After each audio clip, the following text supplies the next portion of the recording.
ভারতবর্ষের স্বাধীনতা নিয়ে আজকে কিছু কথা বলবো। ভিডিওটা অবশ্যই শেষ পর্যন্ত দেখবে। পুরো বিষয়টা না দেখলে কিন্তু বুঝতে পারবে না, তার জন্য শেষ পর্যন্ত ভিডিওটা দেখবে।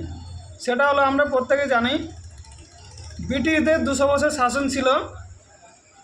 তো 200 বছর শাসনে ভারতের মানুষ প্রচুর পরিমাণে অত্যাচারিত হওয়ার পরে যখন ভারতের সংগ্রামীরা বিভিন্ন যুদ্ধের মাধ্যমে ব্রিটিশদের সাথে লড়াই করে এবং লাখ লাখ মানুষ শহীদ হয় ইংরেজদের ব্রিটিশদের কাছে, এবং প্রচুর পরিমাণে বিক্ষুব্ধ হয়ে সারা ভারতবর্ষের মানুষ একজোট হয়ে ব্রিটিশদের সঙ্গে বিভিন্নভাবে বিভিন্ন পর্যায়ে লড়াই করেছে। এবং 200 বছরের লড়াই শেষে 1947 সালে ভারত স্বাধীনতা লাভ করে। কিন্তু এই স্বাধীনতা লাভের মধ্যেও একটা বিচ্ছিন্নভাবে একটা এমন কাজ করে গেছে ব্রিটিশরা, যেটা আমাদের দেশকে কমজোর করে গেছে। আর এই কমজোর করার মূল কারণটা আছে ব্রিটিশরা তাদের দিমাগটা তারা বেশি অতিরিক্ত চালাতো। তারা মনে করতো যে যদি এই ভারতবাসী সবাই এক জায়গায় একইভাবে মিলেমিশে থাকে, তাহলে কিন্তু এরা আবার আমরা যে 200 বছর লুট করে নিয়ে যাচ্ছি, সেই 200 বছরের তারা অল্প দিনে আবার কভার করে ফেলবে এবং তারা আবার উন্নত হয়ে যাবে। সেই জন্য আমাদের দেশকে কমজোর করার জন্য তারা একটা প্ল্যানিং করে, এবং প্ল্যানিংয়ের মাধ্যমে তারা আমাদের দেশকে বিভক্ত করে। পাকিস্তান এবং ইন্ডিয়া দুটো দেশে ভাগ করা হয়, পাকিস্তান এবং হিন্দুস্তান। এই ভাগ করার কারণ থেকে আমাদের দেশকে এতটা কমজোর করে গিয়েছে যে যতদিন আমাদের এই দেশ থাকবে, আমাদের দেশ এবং পাকিস্তান, বাংলাদেশ সবাইকে কমজোর করে গেছে এই ভাগ করার কারণে। যদি আমরা একটা দেশ থাকতাম, তাহলে কিন্তু আমাদের এই দেশ এখন আমেরিকা চাইতেও বেশি উন্নত থাকতো। আর এই জন্যই ব্রিটিশরা আমাদের দেশকে বিভক্ত করে গেছে।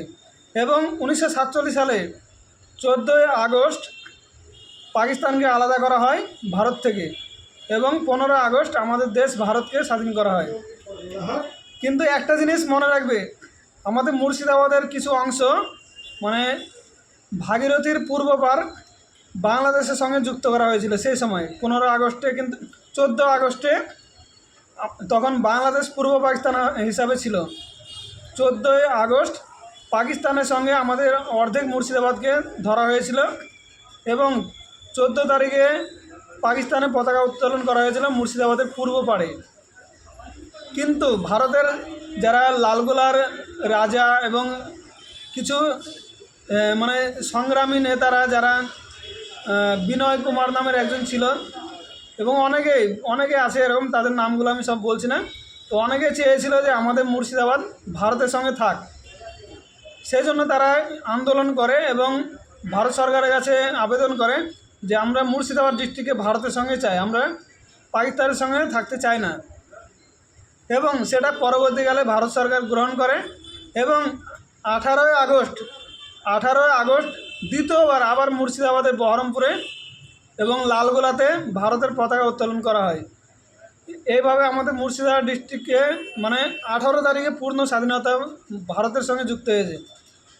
3 দিনের জন্য পাকিস্তানের পতাকা উত্তোলন করা হয়েছিল। তো এই বিষয়গুলো অনেকের জানা নেই। যদি জেনে না থাকে, যাদের জানা আছে অবশ্যই ভিডিওতে একটা কমেন্ট করে জানাবে, এবং আজকের এই ভিডিওটা কেমন হয়েছে সবাই জানাবে।